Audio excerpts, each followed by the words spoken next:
संजीव भाई क्या लगा, बीजेपी ने फिर चौंकाया? बिल्कुल, ये देखिए नरेंद्र मोदी जब से आए हैं तब से हमेशा टोपी में से खरगोश निकालते हैं, एक जादूगर की तरह। हमेशा आपने मुख्यमंत्रियों के नाम देखे, एकदम से तमाम नाम जो स्थापित नाम है या वो नेता जो लगता है कि ये जिता के लाए हैं तो यही मुख्यमंत्री बनेंगे या ये नहीं बनेगा तो दूसरा तगड़ा दावेदार ये है, और पता चलता तीसरा ही कोई एक आदमी सामने पेश होता रहा है। ये जगदीश खट्टर से लेके कहानी शुरू होके और झारखंड के चीफ मिनिस्टर से लेते और फिर अभी राजस्थान में, मध्य प्रदेश में, छत्तीसगढ़, ये सब के समय में हर बार। और ये देखिए कि आपने ये केंद्रीय मंत्रिमंडल का जब राष्ट्रपति उपराष्ट्रपति के नाम से भी जोड़ सकते हैं। हाँ, वहाँ भी ऐसी चौंका, वहाँ भी ऐसा हुआ। और केंद्रीय मंत्रिमंडल में भी आप देखो, जब निर्मला सीतारमण को अचानक बनाया था और रक्षा मंत्री बना दिया, फिर वित्त मंत्री बना दिया, वो भी नाम नहीं चल रहे, तमाम दूसरे नाम चल रहे थे। तो ये हमेशा से माना गया कि नरेंद्र मोदी जो है वो मीडिया को, शायद मीडिया के मजे लेने लगते हैं कि आप लोग जो नाम चला रहे हैं आपकी खबर में जो है उसको फेल कर दूंगा। तो ये इस बार भी हुआ, नाम चल रहे थे लगातार, जगदीश खट्टर से शुरू हुए थे, भूपेंद्र यादव का चला, धर्मेंद्र प्रधान का चला, संजय जोशी का लोगों ने चलाया, और शिवराज सिंह चौहान तो ऐसा लग रहा था कि बिल्कुल बन गए, घर की सिक्योरिटी बढ़ा दी। कई मीडिया संस्थानों ने, पेपर ने और सोशल मीडिया पर तो ऐसा हो गया कि बस अब बने और तब बने। ऐसे में अचानक एक बिहार के मंत्री जो कि बहुत ही लो प्रोफाइल हैं और विधायक तीसरी चौथी बार के हैं, 4 बार के, हाँ। और वो 4 बार के विधायक हैं, लेकिन संगठन से नीचे से वो चढ़ते हुए आए हैं और उनको ला करके अचानक कार्यकारी बनाया। हालांकि वो हैं राष्ट्रीय अध्यक्ष, वही बनेंगे, एक प्रोसेस है कि उससे वो निर्वाचित दिखाना चाहते हैं कि ऐसा नहीं लगे कि मनोनयन हो गया। हाँ। तो वो चौंकाया तो है, ये बिल्कुल तो सही कह रहे हैं। वीरेंद्र में क्या आप लोग कितने सरप्राइज हुए, क्योंकि नाम तो बड़े बड़े चल रहे थे और हमने भोपाल में देखा कि जिस तरीके से धर्मेंद्र प्रधान यहाँ आए थे बिहार चुनाव जीतने के बाद, और उनका स्वागत करने जिस तरीके से हमारे मुख्यमंत्री मोहन यादव अपने बहुत सारे लोगों के साथ पहुंचे थे, तो लगा था कि अब बिहार चुनाव का इनाम तो धर्मेंद्र प्रधान जी को मिल ही जाएगा, मगर नाम बिहार से ही आया।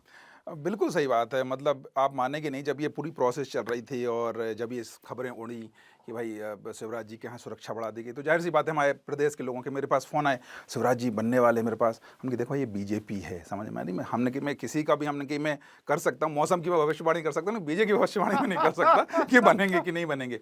थोड़ी देर हमारे पास एक बिहार के हमारे पत्रकार का फ़ोन है, वो नितिन नवीन कार्यकारी। हमने कहा ये कौन है भाई?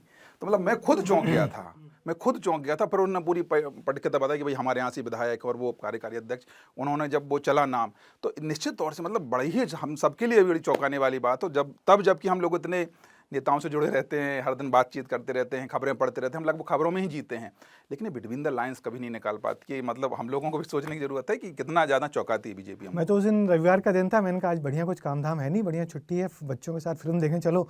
हम धुरंधर फिल्म देख रहे थे और गाना चल रहा था, ना तो कारवां की तलाश है ना हम सफ़र की तलाश है। अचानक फ़ोन बजता है कि नितिन नवीन बन गए। अरे मैंने कहा कौन बन गए नितिन नवीन?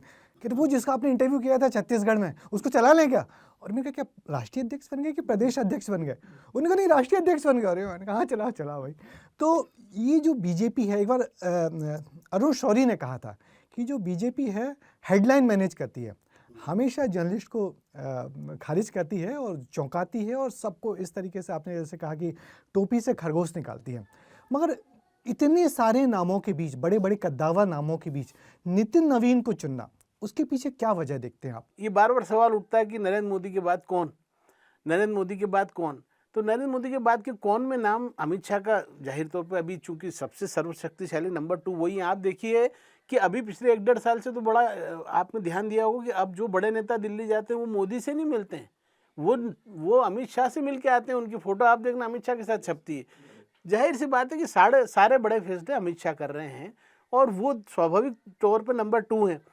तो वो उनके हिसाब से अध्यक्ष हो, ये जरूरी था। और उनके हिसाब से अध्यक्ष कौन होगा? जो कि उनके नीचे रहे।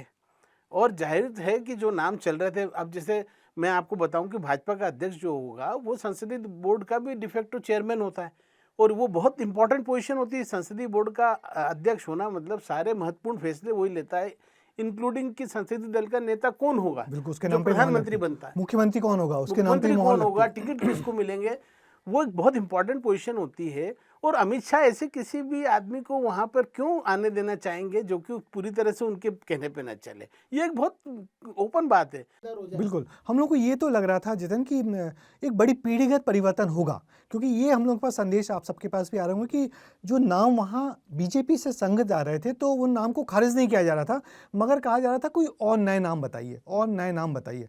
तो इस नए नाम के चक्कर में जिस तरीके से नवीन आए, मगर मैं आपसे बात करना चाहूँगा कि उस दिन का सिनेरियो कैसा था? आपने भी देखा होगा टीवी पे कि जब नितिन नवीन आए बीजेपी ऑफिस में, उस सबको देख के आपने क्या अंदाजा लगाया? बिल्कुल, जब वो मैं देख रहा था तो जब बड़ा कोई भाजपा जब चुनाव जीतती थी तो प्रधानमंत्री जी आते थे, प्रधानमंत्री आते थे, हाँ, हाँ। तो फूलों की वर्षा होती थी। जब वो आ रहे थे वहाँ पे तो वो एक सीन बड़ा देखने योग्य था। कैसे एक पूरी की पूरी पीढ़ी, जैसे बोलते हैं बड़ी ना, पीढ़ी, हाँ, माने बुजुर्गों की पीढ़ी। बिल्कुल कैसे 1 मिनट में बाहर हो सकती है, मतलब कैसे चीज़ें चेंज हो सकती हैं। वो उस पूरी आप उसका जब रिकॉर्डिंग देखें तो देखें कि बाजू में वो लोग खड़े हैं, मतलब, और वो अध्यक्ष जी आ रहे हैं। और जो लग रहा था कि कैसे फैसले लिए जाते हैं। मुझे लग रहा है ये जो फैसला है जो 2029 को देख के नहीं लाया गया है, ये 2047 का फैसला है। जो बोला जाता है ना कि संघ है या बीजेपी बड़ी दूर की सोचती है। अब देखिए उन्होंने कितनी बड़ी एक जो है ना एक लाइन खींच दी है अपनी विपक्षी पार्टी के सामने।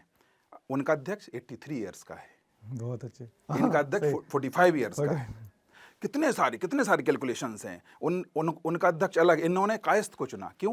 क्योंकि एक न्यूट्रल जाति है जिससे आप दोनों को साथ सकते हो, मतलब कोर वोटर्स को भी जो आपका सवर्ण समाज है और बाकी ओबीसी को भी नहीं छोड़ना चाहते और वो ठाकुर ब्राह्मण से बदनाम पार्टी वो भी नहीं होता है। पश्चिम बंगाल में चुनाव में कायस्थ वो बहुत बड़ी संख्या हाँ, में है। तो ये एक साथ उन्होंने कितनी सारी चीज़ें मतलब साध रही, जैसे सर बता रहे थे कि मोदी जी के बाद कौन। बिल्कुल सही बात है। उसके बाद अमित शाह जी आएंगे तो अमित शाह जी को निश्चित तौर से कोई ऐसा चेहरा चाहिए था जो उनको सपोर्ट करे पार्टी में, जो उनके नाम का भी आगे ले जाए, तो निश्चित तौर से। और मुझे ये जो लग रहा है सर कि ये जो नाम है ये सिर्फ और सिर्फ मोदी और शाह जी का नाम हो, मुझे नहीं लग रहा ये एक ऐसा नाम है, ये बीच का नाम है। रिकैलिब्रेशन हुआ एक्चुअल में बीजेपी और संघ के बीच थोड़े में। आप झुको, थोड़े हम झुके, थोड़ी आपकी माने, थोड़ी हमारी क्योंकि माने। वो भी संघ परिवार से आते हैं, 5 बार के विधायक हैं, मंत्री, अच्छा काम कर रहे हैं, लो प्रोफाइल हैं।